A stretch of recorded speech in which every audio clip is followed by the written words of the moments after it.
Jaya Radha Madhava Kunja Bihari Jaya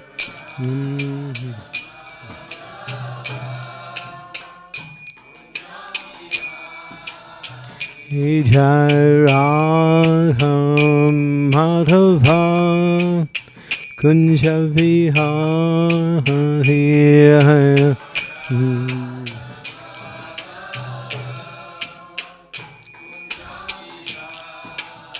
Jaya Gopi Janavallabha Girivara Jaya Gopi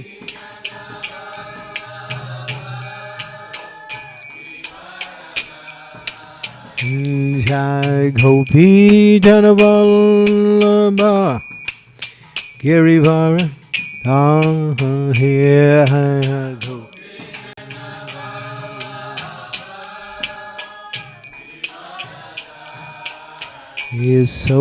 Yasodhanandana Brajadhanahandhanaya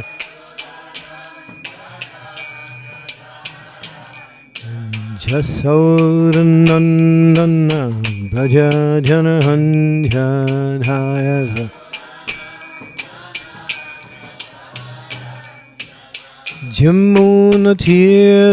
Jamunatirahavana Chahari Yamunati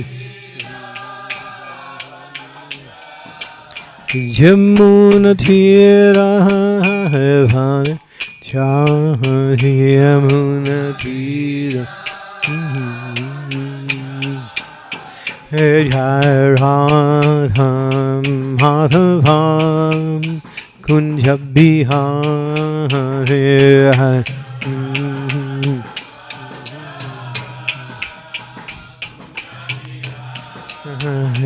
Jaya Radha Madhava Kunja Bihari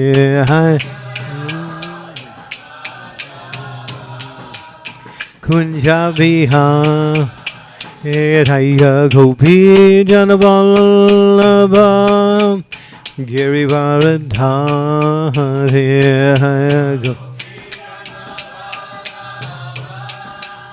Giri Jaya Gopi Janavallabha Girivara Jaya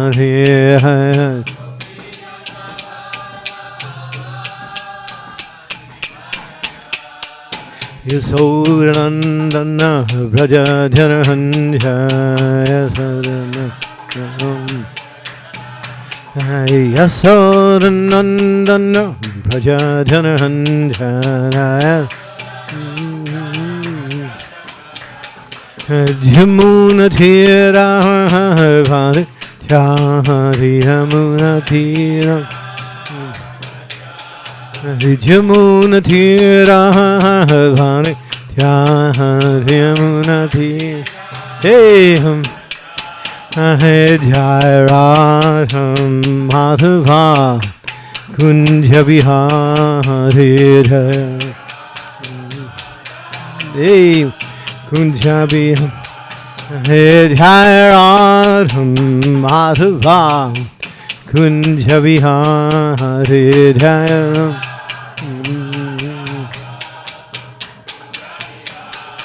Jai Pancha Tattva Pancha Tattva Pancha Tattva Jai Pancha Tattva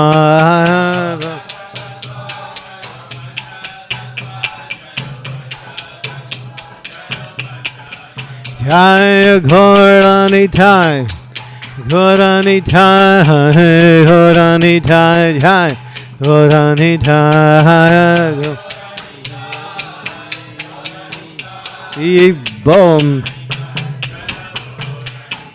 Prabhupada Prabhupada Prabhupada Jaya Jaya Prabhupada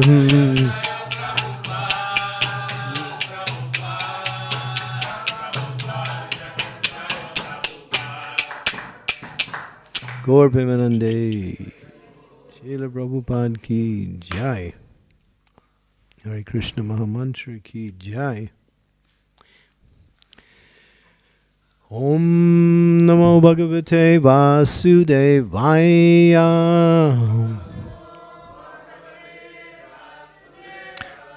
Om Namo Bhagavate Vasudevaya.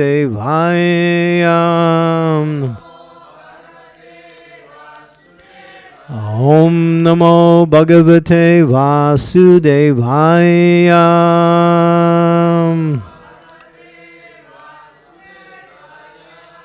Srimad Bhagavatam, 8th Canto, Chapter 16, the Pale Vrata, Process of Worship, Text 24. Now, Kashyapa Muni is going to now instruct his wife on how to perform the Pale Vrata worship. So he begins. Shri Kashyapa Uvacha Etan me Bhagavan Prista Prajakamasya Padmajaha Yarahate Pravakshami Vratam Keshavatosanam. Sri Kashyapa Uvacha Etan me Bhagavan Prista Prajakamasya Padmajaha Yarahate Pravakshami Vratam Keshavatoshanam. Chant.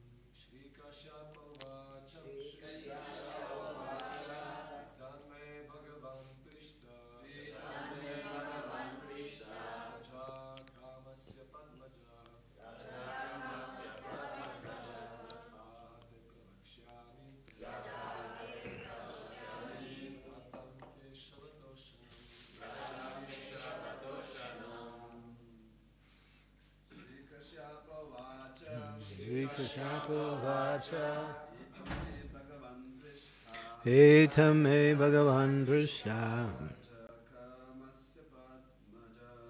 Kajakama Pajmajaha Yadahate Prabhakshami Pratam Keshavatoshanam. Ladies.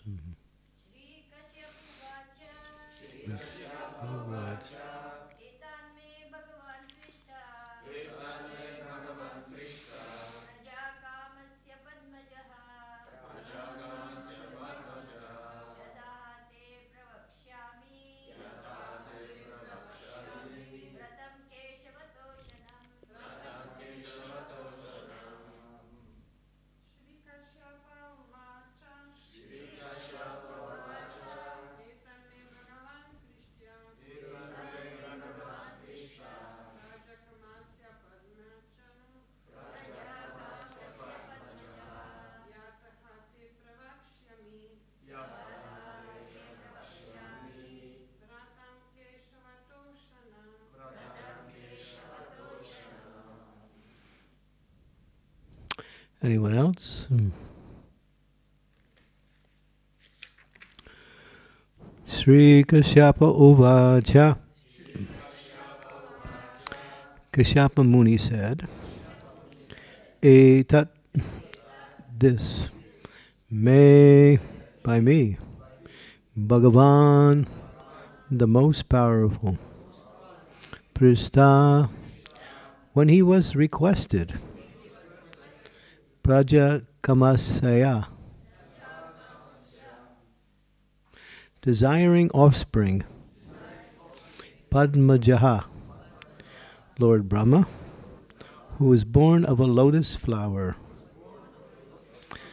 Yat, whatever, Aha, he said, Te, unto you, Pravakshyami, I shall explain, Vritam, in the form of worship, Keshava Toshanam, by which Keshava, the Supreme Personality of Godhead,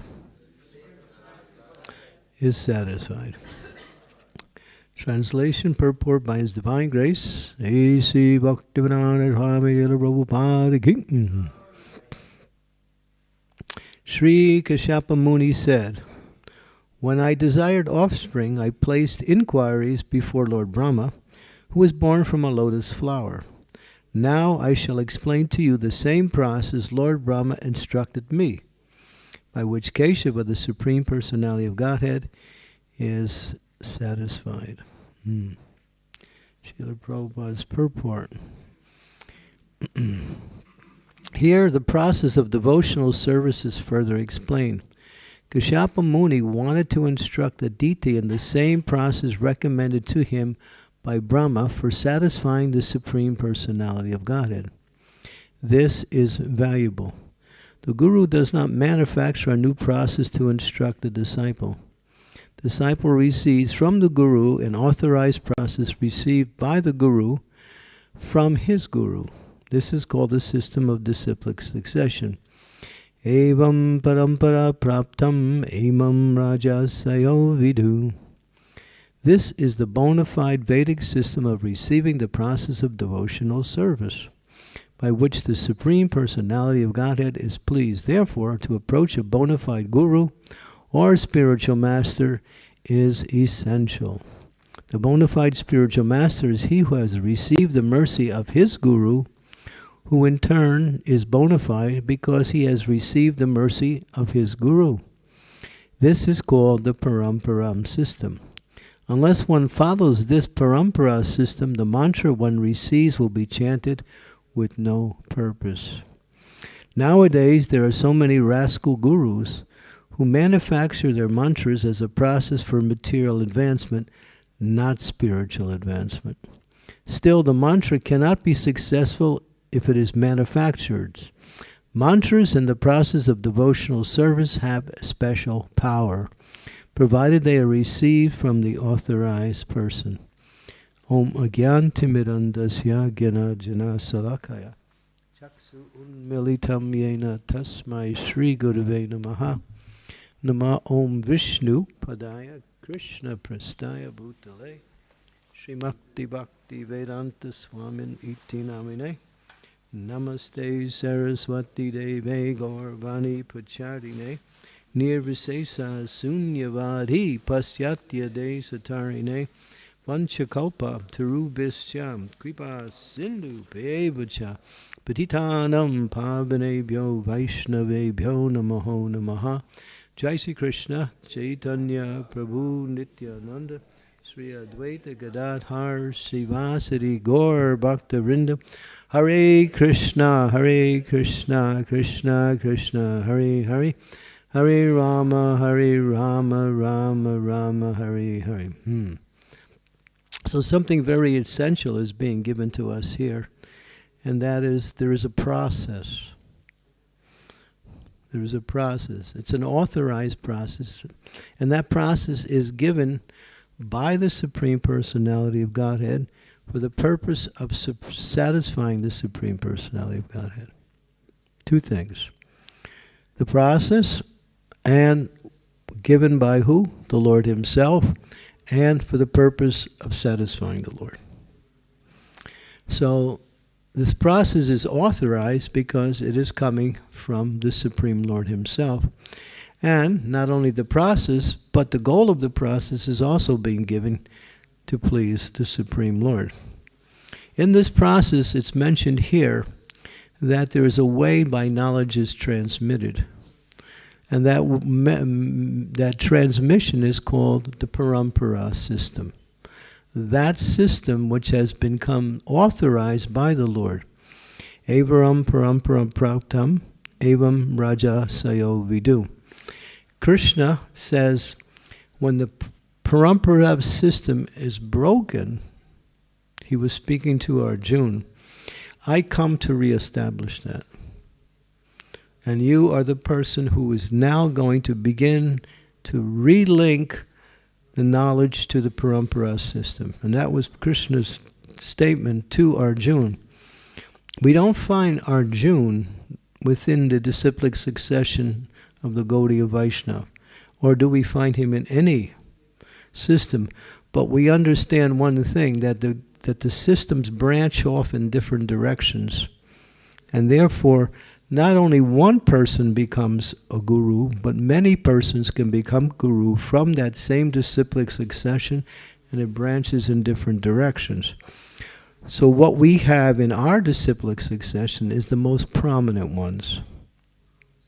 They are the most prominent, and the connection is, of course, by chronological order also.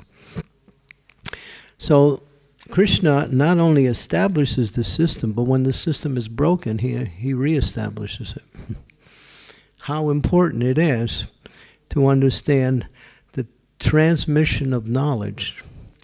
It comes from Krishna. In other words, no one can manufacture, as Prabhupada says, a way of devotional life or a way of spiritual advancement. It is already there. All one has to do is learn the system and learn how to follow the system. The system cannot be recreated in a different way according to what we say, people's idea. They may say, well, time has changed, circumstances have changed, therefore the system has changed, I'm presenting something new. What you can present as new is how to explain the same knowledge in a different way. So sometimes we use this little cliche, old wine in new bottles. That's coming from Bhagavatam. It's the same substance, but the packaging is different.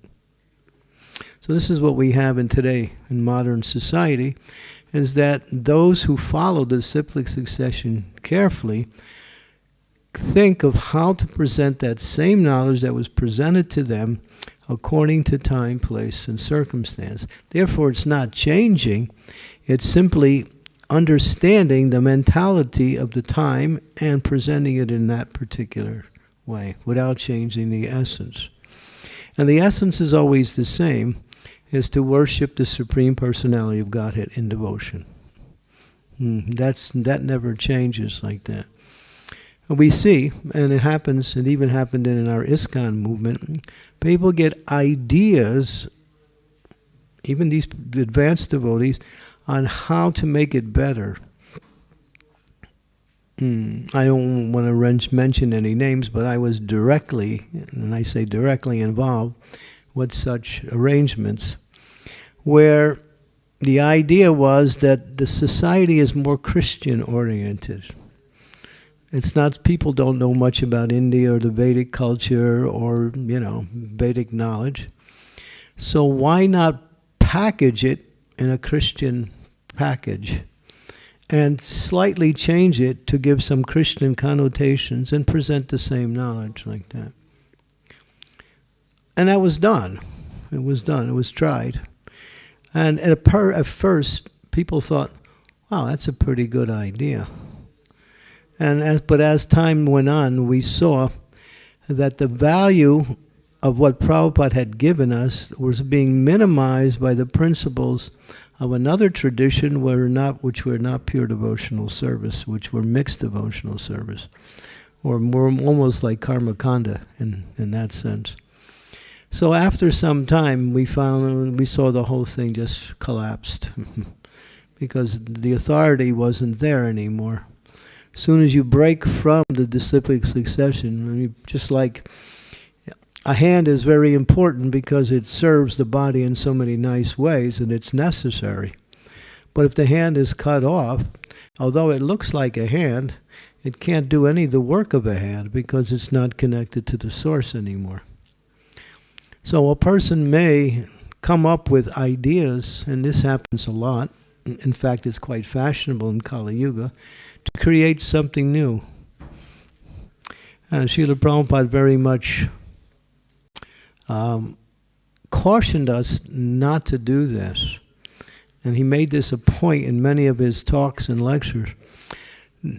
He said, try to, even if you can't do anything more to spread Krishna consciousness, don't change what I've given you.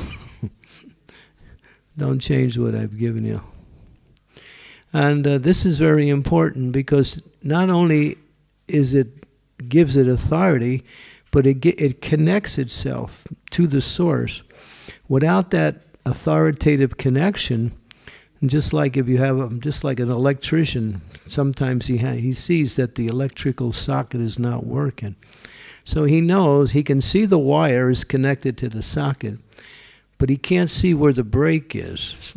He understands somewhere there's a break in the line, so he has to find that break. And once he finds it, he fixes the break, and then the electricity flows again from the source, from the powerhouse. So, using that example, that as long as we stay chaste to the authorities in disciplic succession and follow that, then the effect of that activity will bring results automatically because it's sanctioned by Krishna, like that. So here it mentions that a person who is in the disciplic succession, where is he getting his knowledge? He's getting it from his guru. Prabhupada used to say, people would give me so much credit for what I've done to spread Krishna consciousness. But what credit I haven't say is the only credit I can say is that I didn't change anything that was given to me by my spiritual master. I simply presented it in such a way that is understandable. That's all. And that is chastity to the authority, and at the same time, and this is a very important point, because we find in Kali Yuga, people like to create new things all the time, on all levels, spiritually, materially. This is just the way it goes. You'll see there's people today just thinking how to create a new product so people will buy it. Just like you'll find that every item that is available in the market has at least, I don't know, I can only guess, so many other items that are the same, but simply slightly packaged a little bit different, like that.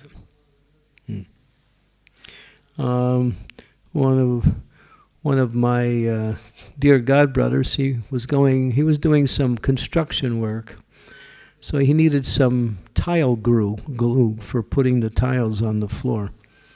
So he ran out, and so he went to the store to buy it, and he's looking on the shelves, and he sees tile glue, and there's 19 different brands there. So he's thinking, which one is the best, So he goes to the shopkeeper and asks. And then the shopkeeper said, they're all the same. But if you want to know the one everyone buys, it's this one. And he showed him the can. On the can there's a half-naked girl on there. This is the one that sells the most. But the contents is the same. But nowadays, people not only change the outside, they change the inside. So it's just to make it somewhat better. Just like when Vallabhacharya came to Sri Chaitanya Mahaprabhu, and he said, I have written a commentary on Srimad Bhagavatam which surpasses Sridhar Swami's commentary. He said that to, and Lord Chaitanya immediately said, no, anyone who does not accept a Swami is a prostitute. And that's all he said. He didn't want to hear anything else. In other words, Sridhar Swami is the authority. He is considered to be the supreme authority on Srimad Bhagavatam. And all the other commentaries use his commentary as a basis for making their commentaries. But they don't say, well, my commentary is better than Sridhar Swami's, or my commentary is more interesting or more relevant than his. No, they present theirs from a different angle of vision. But Vallabhacharya was saying, mine is better. We don't need Sridhar Swami's anymore. And Lord Chaitanya said, anyone who doesn't accept the Swami is a prostitute. Because another meaning for the word Swami means husband. That's another meaning for Swami, is husband. So Lord Chaitanya used that example to, destroy the false pride of Vallabhacharya. Of course, Vallabhacharya is a great personality, and he did write many things. But he was proud, and in his pride, he was thinking he was superior to others, like that. But you don't hear anyone in the Simply Succession saying, well, I've done it better than my guru. That's what happened in New Vrindavan. That the mood was, well, Prabhupada gave us this, but we got something better than what Prabhupada gave us, which is more relevant and more digestible to people in general. And that was the mood, that this is better. Not that it is a continuation with an idea to somehow or other preach in a slightly different way. No, it was a complete change, and the whole thing actually became asara, useless, like that. So this idea of change for the sake of betterment is just the desire of that person to somehow or other present themselves in a better way. But Prabhupada, he would say, I didn't change anything, therefore they're giving me credit. What is my credit? I didn't change anything. That's my credit. Now, from a practical point of view, you might say, well, he did change some things. Just like generally women in India, when Prabhupada came, and they don't really live in temples. Of course, there are women's ashrams, but that's different. But they don't come and mix in the temple with men.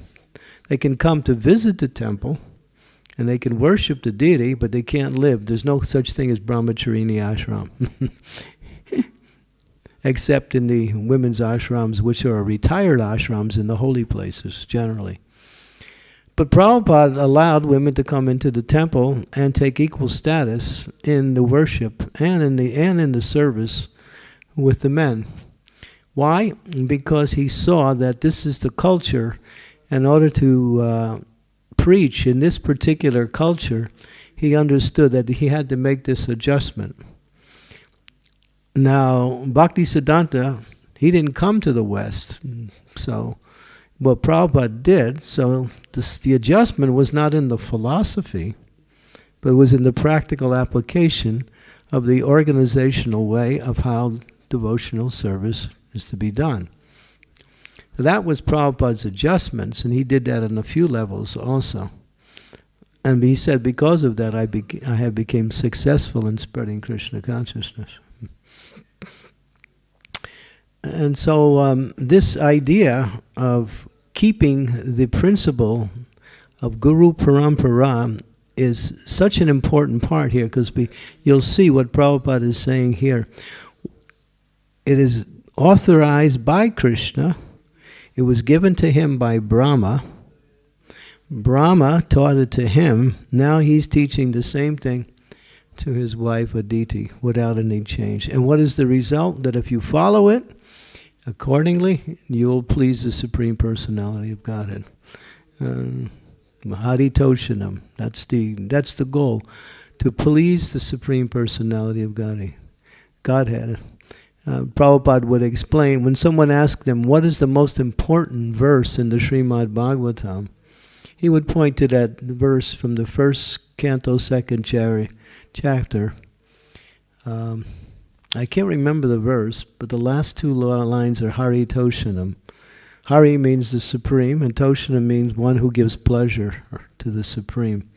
So all occupational duties are useless unless they are executed in order to please the Supreme Personality of Godhead. Here, Prabhupada also says something really interesting. One may receive a mantra, but the mantra will have no purpose if it's not given in disciplic succession. Or, just like gurus, they manufacture some kind of mantra. And they put the names of God and a combination of other things in there. Sometimes they put their own name in. Prabhupada talks about one ashram in India. He said he was visiting there, and he was talking to the disciples in the ashram. And he said, well, what is your practice? He said, we think of our guru. He said, that is what his instruction. He said, if we think of our guru, that is it. That is as long as we remember our guru, we are engaged nicely in his service and we are making progress. Just to think of the guru. But what is the guru's instruction? To think of him. But where is the guru? Who is the guru? Is he in disciplic succession? No.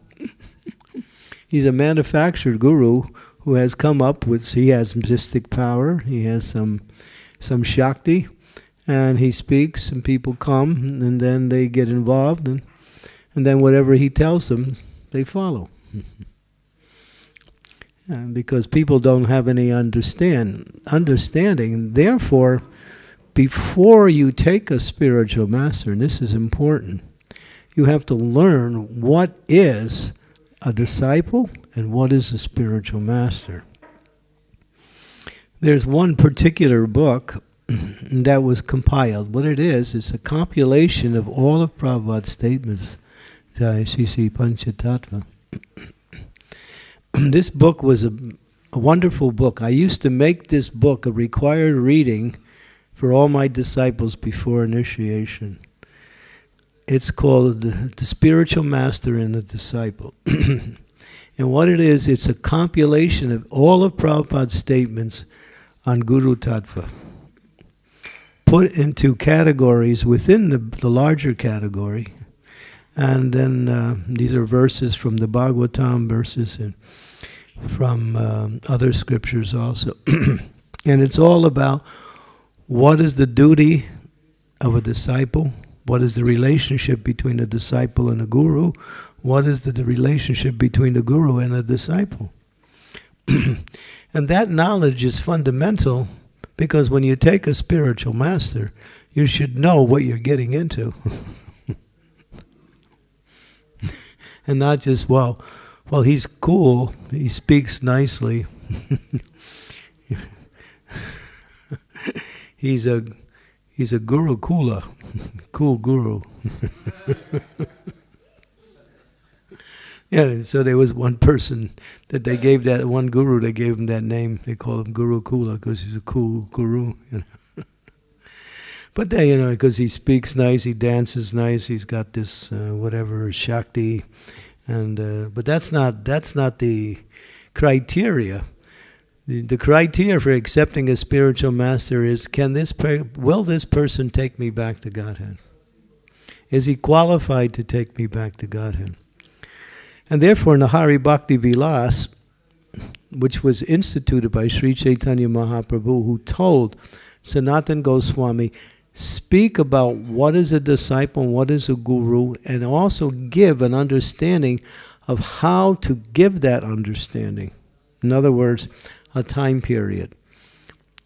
Therefore, when you first come, You don't get a spiritual master the first day. There is a time where after practicing for some time, then you aspire. And then there's an aspiration period, which lasts from anywhere from 6 months to a year. It used to be 6 months when I joined in those days. Now it's from a year. And generally, you aspire for a year, and then you get to know the spiritual master. You ask him questions. He watches you to see if you're actually coming up to the standard. And both the guru and the disciple are making a decision. Is this person my guru? Is this disciple my disciple? And then that evaluation period takes place. And then when it becomes clear, then initiation takes place. So really, initiation is what consummates what's already been established. It's not like when you get initiation, that's the beginning of your relationship. No. Relationship starts with the aspiration. And then there's no question of changing later. And I've seen that. And there was one, I was directly involved in that one also. One very nice devotee, she was a book distributor. She came up to me and said, you know, Maharaj, I want to change my spiritual master. I like this other spiritual master better. I want him to be my spirit. I said, well, you can make him your Shiksha Guru. She said, no, I want to get initiated by him. I said, you can't do that. You got a spiritual master. And not only you got one, he's one of the best. I mean, his character and a history of his devotion in ISKCON is exemplary. She said, well, no, I want this other one. I said, you can't do that. It's offensive. She didn't listen. I called her spiritual master. We talked on the phone. I tried to talk on the phone, but he didn't want to hear. He was brokenhearted that when he found out his disciple was going to another guru without even getting his permission, just doing it on her own. So after some time, she took initiation from this other spiritual master, who was also an ISKCON guru. Not long after that, he fell down. Why? Because he broke the principles. You can't reinitiate someone who's already initiated. And he was gone, and he's never come back since. And then she came running to me, Maharaj, what do I do? So there I am. Now I have to solve this problem. So I thought, all right, your spiritual master is very merciful. She was embarrassed. I said, you run to him, fall at his feet, beg for his forgiveness, and ask him to accept you back. And she did it. And he did it. He immediately accepted her back. And then her devotional service really took off after that. She became even more advanced after that. She made a big mistake, but somehow or other, by the Krishna's arrangement, she was able to correct the mistake. And then, so here's an example of how that when one takes a spiritual master, it's a lifetime thing. We have Shiksha Guru also, and Shiksha Guru means that one can get relevant instructions from another person who is on the same level as one spiritual master. Disciples have come up to me and asked me if I can take this person as a Shiksha Guru, and I say, I decide, because unless that person is in the same mood as I am, although he might be in Krishna consciousness, I would say no. But when the mood is the same, then I'll say fine. Because gurus have their different moods and how they present Krishna consciousness. So we're trying to instruct and guide in a certain way. So that consideration was there. And so, but that is an authorized process. Shiksha Guru acts to support and to help that disciple to make advancement, and especially in in ISKCON society, where the spiritual master is not always present with his disciples. And because the tradition is that usually in the Vedic tradition, the disciples would always stay with the guru throughout life. So they were always there. But then we have a different phenomenon now. We have a worldwide society where the spiritual masters are in different places around the world, and the gurus, the disciples are also in different places. So Shiksha Guru is an authorized process, so it's highly recommended in ISKCON. It's not mandatory, but it's helpful like that. It's helpful to have that. But if you don't feel you need it, you're getting everything from your spiritual master, and you're nice. It's fixed. But this is the process. But back to the essential principle here, that the gurus follow their guru, who teaches the same thing without changing, and therefore the disciple is getting the same thing. Prabhupada would use the example of a mango. A mango is on a very high part of the tree. Now, if you shake the tree to get the mango down, the mango might bang onto the different branches, and then when it gets down, it might be a little damaged or even completely damaged. So, handing it down from one branch to another is the principle of disciplic succession. Then the fruit comes in the same way that it came from in the top of the tree. So therefore, it's important that the disciples ask questions to their spiritual master in order to get clarification in the process of devotional service. And that's important. And the last thing here, Prabhupada says, mantras in the process of devotional service have special power, provided they receive from the authorized person. Just like the Gayatri Mantra.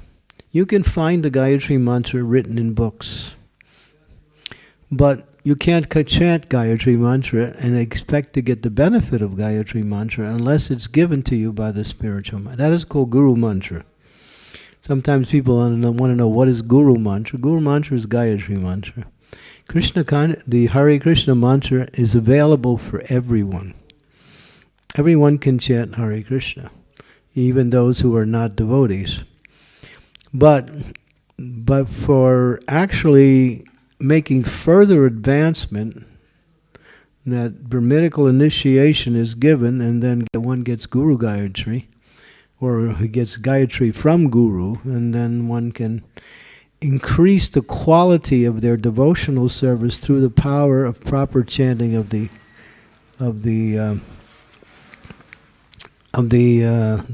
Gayatri mantra, especially one's chanting. Those who want to perfect their chanting and are second initiated, work on your Gayatri mantra to chant it very, very properly, because that will give you more Shakti and more ability in the quality of your chanting of the Hare Krishna Mahamantra. And it also reveals to you each of the principles that the Gayatri Mantra is teaching. It's a very powerful mantra, the Gayatri Mantra. Okay, I'll stop there and then see if there's any comments or questions.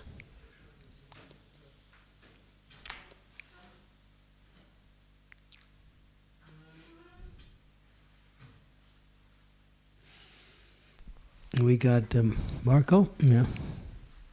Thank you, Maharaj.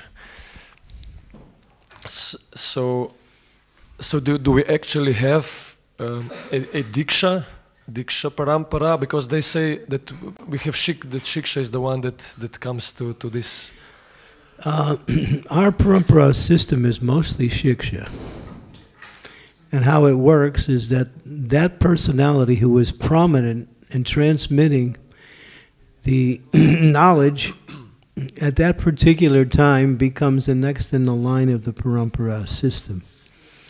So, for instance, you have Gorky Kishore does Babaji Maharaj, and or you have Bhakti Vinod Thakur. It's a better example. Well, Bhaktivinoda Thakur's guru is not Jagannath Das Babaji Maharaj. It's Hari Bilal, I think it is. Vipin Bilal. Yeah, thank you. Vipin Bilal. So where is it? Do you hear much about Vipin Bilal? No. But Jagannath Das Babaji Maharaj was more prominent at the time. And also, Bhaktivinoda Thakur received Shiksha instructions from him. So, how that's decided, that's a little bit of a question. How it comes about, we can't, but it always, as Prabhupada said, that person who was prominent at that time for transmitting the transcendental knowledge from disciple to guru, from guru to disciple, like that. So our line is mostly Shiksha. There's a mixture of both, but mostly Shiksha. But it says in the Chaitanya Charitamrita that Shiksha and Diksha are equal. They're two features of the Supreme Personality of Godhead. Both generally have the same, but one connects one to the disciplic succession and the other one helps one in their execution of devotional service. One is given relevant knowledge. Both are given relevant knowledge, but one is the one, the Diksha is required. Just like there is a movement saying we don't need to get initiated, and we just have to follow Srila Prabhupada, that's all. Yeah, because if we follow Srila Prabhupada, then we're in the disciplic succession, that's all. But you have to get someone connected to Srila Prabhupada in order to formalize your relationship with Srila Prabhupada according to this principle of disciplic succession. Otherwise, anybody can jump in there and say, I'm a spiritual master or a disciple without authority. Therefore, this initiation process is required. Like that. Does that help? Yes, thank you, Maharaj. Yeah.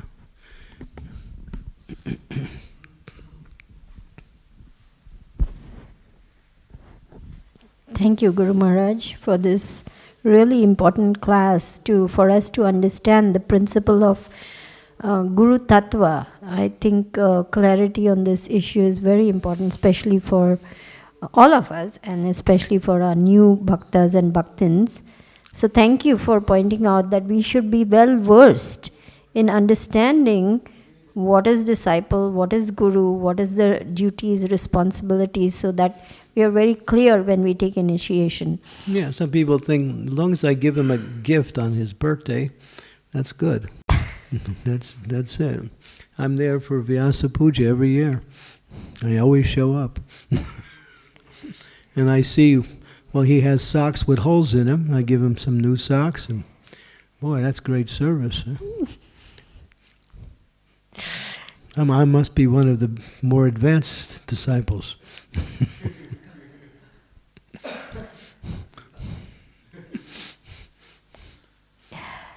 Yeah, people think if I can just give money or presents, that's Guru Seva.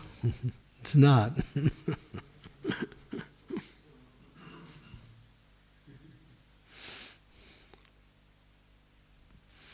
So I was thinking back to the mantra given by the Guru and how important it is to receive it in disciplic succession, because as Your Holiness was lecturing, my mind went back to an Indian family which used to very frequently come to the temple. Very nice people. They love to come, they love to take part in kirtan. And then when there was a home program, we visited them, they told us, we have received an Ishtadev Mantra from our Guru. I said, what Ishtadev Mantra? Said, he asked us, who is your favorite god? And so we said, Krishna. Said, okay, I'll give you a mantra of Krishna. All you have to do is chant this mantra every day. And I said, anything else? They said, no, nothing else. We can just carry on. And I said, so that means every disciple gets their Ishtadev Mantra? They said, yes. If you say you like Shiva, he will give you that mantra. You say Ganesh, he will give you that mantra. And any other restrictions, rules? No. just carry on. So I said, so what brings you to our Hare Krishna temple? Oh, we like the pure atmosphere, we like the peacefulness, and this way we have best of both worlds. So I said, okay. Yeah, you can stay in the material world. You'll have a lot of worlds to experience also. You'll be experiencing so many universes. Not only the best of both worlds, other worlds are waiting for you also. And that was it. They had made up their mind, this is how they are going to do it, and this is good for them. I wanted to say, this mantra is not going to prevent rebirth, If you want to take birth again and again, you can chant this mantra. But it didn't seem as though they were even, willing to think about all that. Mm-hmm. Well,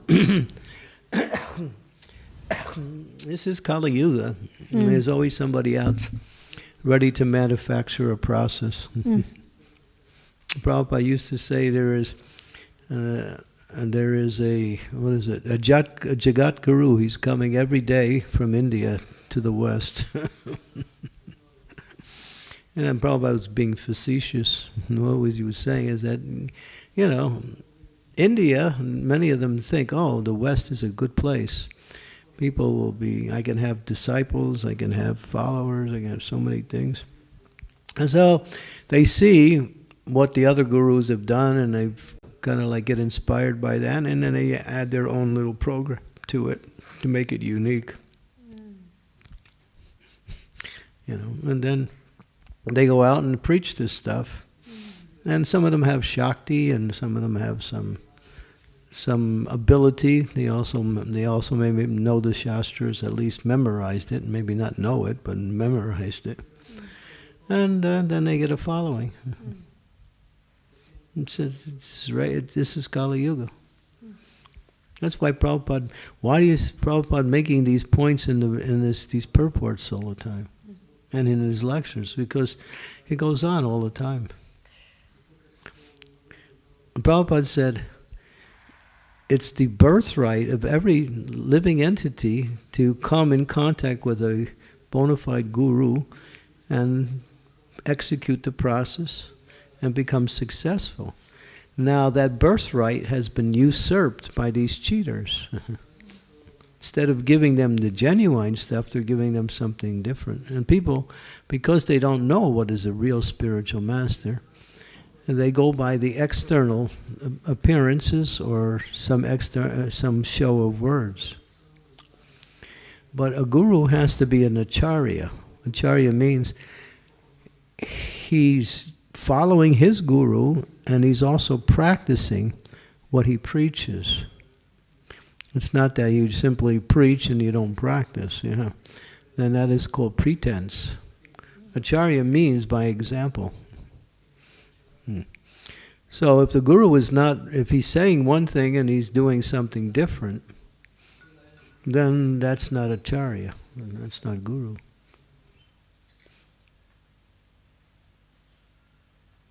And there's so many today, so. You can probably find a few in Slovenia too. They're everywhere. Self-styled gurus. Some of them, they mix some material principles with spiritual ideas, and they give you some moral instructions, and you become more expert in being successful in the world. They give you a little understanding of higher mental powers. So, and you can use these mental powers to be better at what you're doing materially. That's very, very fashionable nowadays. And I even see some of our members in our society, they go to these people to get additional ideas on how to do things. When everything is given by Srila Prabhupada. Prabhupada covered everything. Bhakti Chiru Maharaj, he made it a point very strongly to to illustrate that Prabhupada has given us everything. And he explained it in very careful lectures, how everything is there in Prabhupada's books. You don't need to go anywhere else. It's all there. And those who follow Prabhupada, they must be transparent to Srila Prabhupada's teachings. Not that those who are followers of Srila Prabhupada are in a position of spiritual masters have to create something new or something different. And that happens. There's been a few members in our society who went off in that direction, and they're no longer around anymore.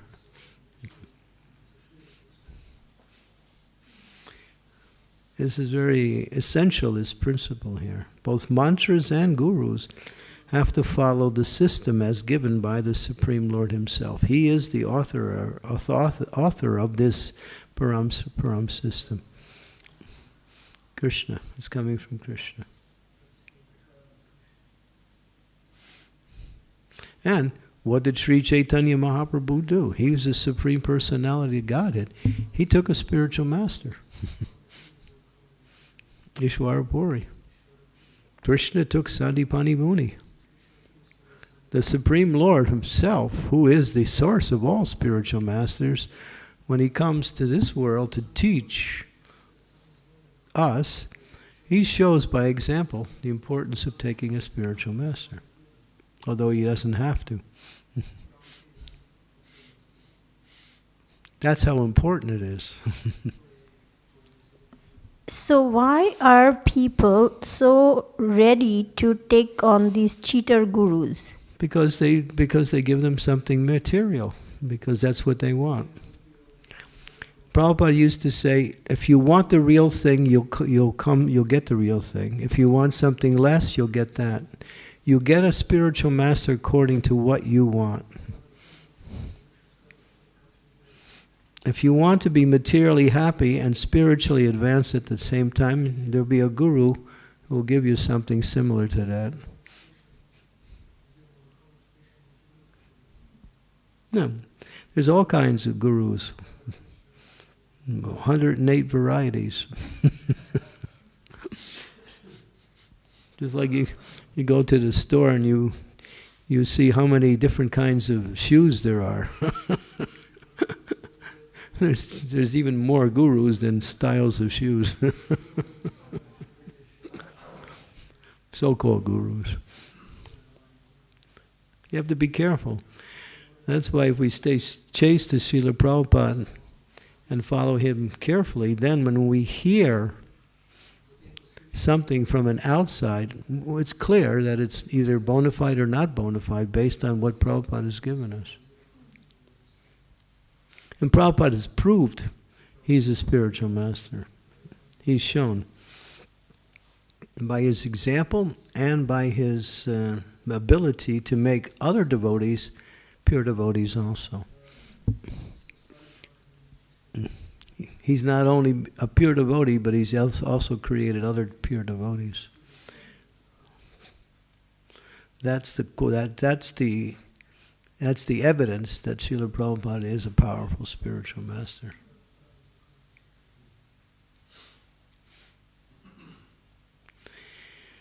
Okay, so anything else? Yeah.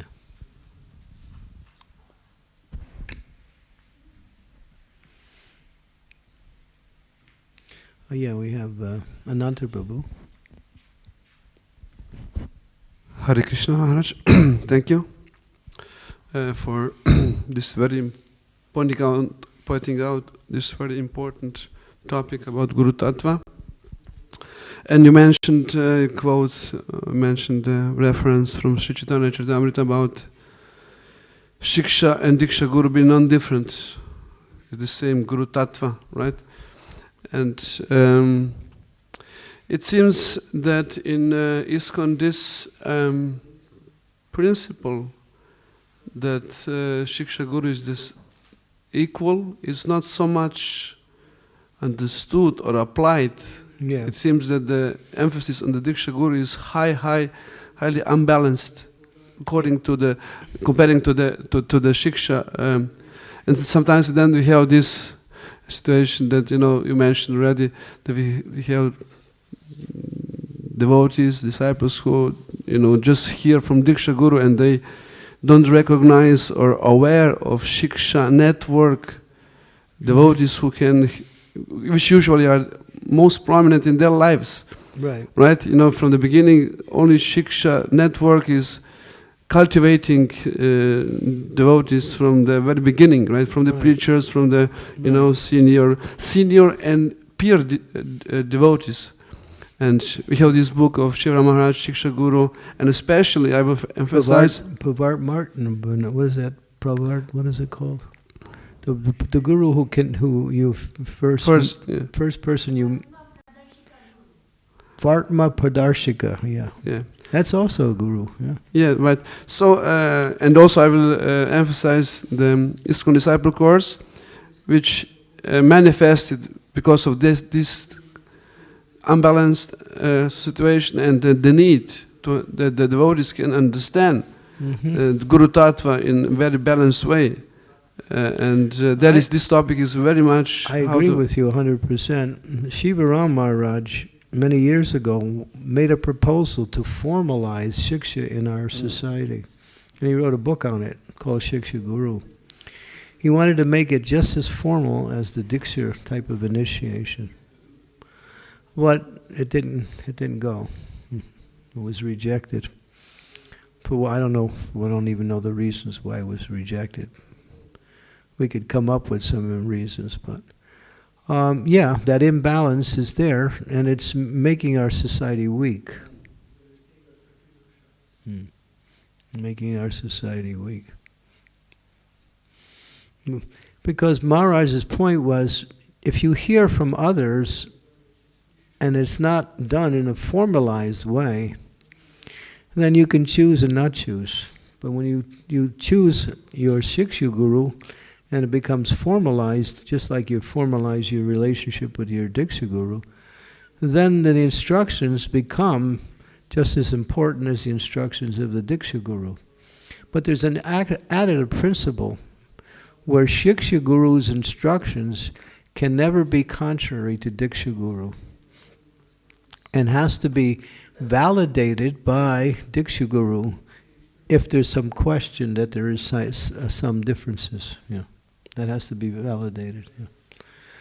But you brought up a very essential point. Maybe we'll sooner or later come to that understanding that the need is there to formalize the Shiksha in our society. It's important. But now we just tell devotees, if you get instructions and guidance from anyone outside of your spiritual master, other than the temple authorities, then you should take it seriously and follow it, and not simply just pick and choose according to what you like or what you don't like. See, that's where formalization will not allow that to happen.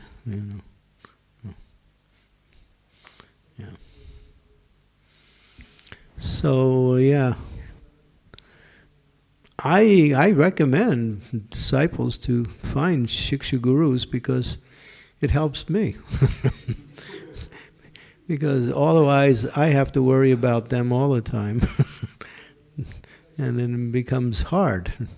And just like we see now, devoted gurus who have thousands of disciples, they can't take care of them, all of them. So we ask the disciples to take responsibility and get help in the local areas. So now we've set up this mentorship system, which is somewhat an idea that is somewhat similar to Shiksha Guru, but not the same. And even that's a little bit loose. And it's, as you mentioned, it's equally powerful.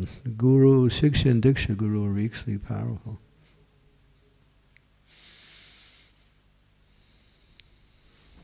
Thank you. Yeah. And that also gives a chance for those who are qualified to come up to that stage and be Shiksha Gurus. And then that'll be for their benefit also, to take on that responsibility.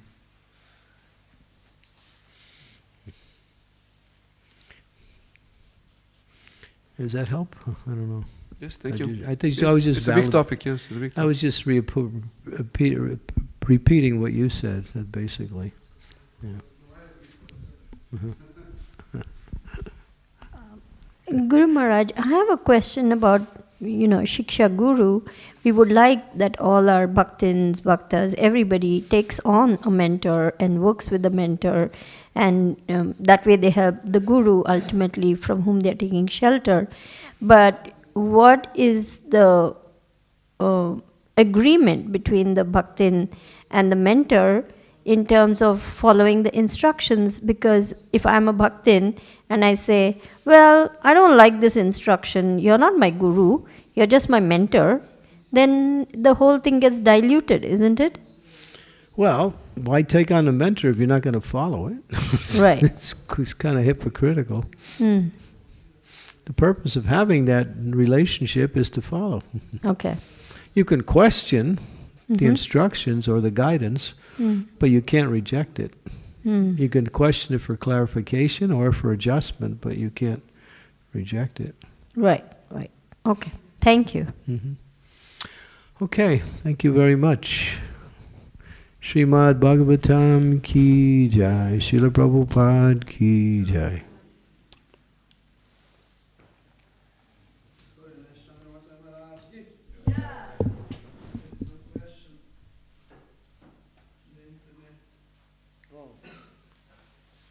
Should we continue?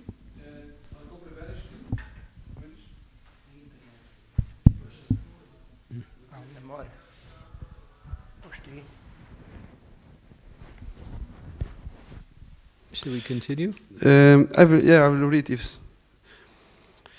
In Srimad Bhagavatam 6.7.23, okay, we can read, worshipping Shukra Acharya with devotion, being devotees to Guru, the demons may take away my abode also. Question, how devotion to demoniac Guru by demons can give positive results? Well, not spiritual results, but materially results.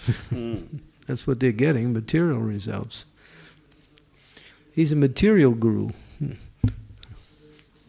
He has some Shakti. He's powerful. He performs austerity. So taking away the abode of the demigods is not, it's just some Shakti. Just like nowadays, the demons are in control in some places around the world, many places, because they perform austerities, the demons. And they have their gurus also.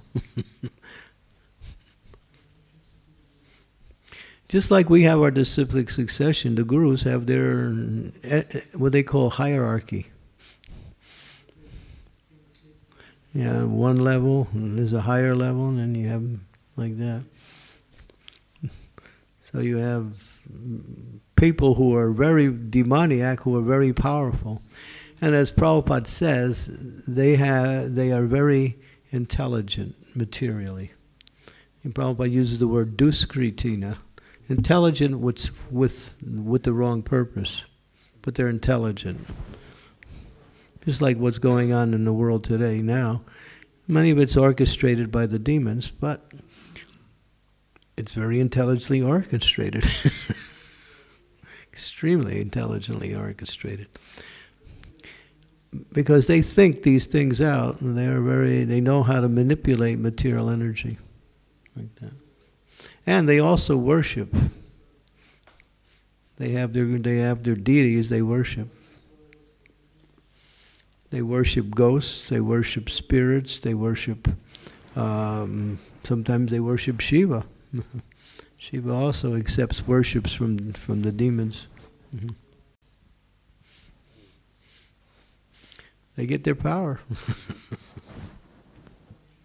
But it's material. Okay, thank you. Hare Krishna.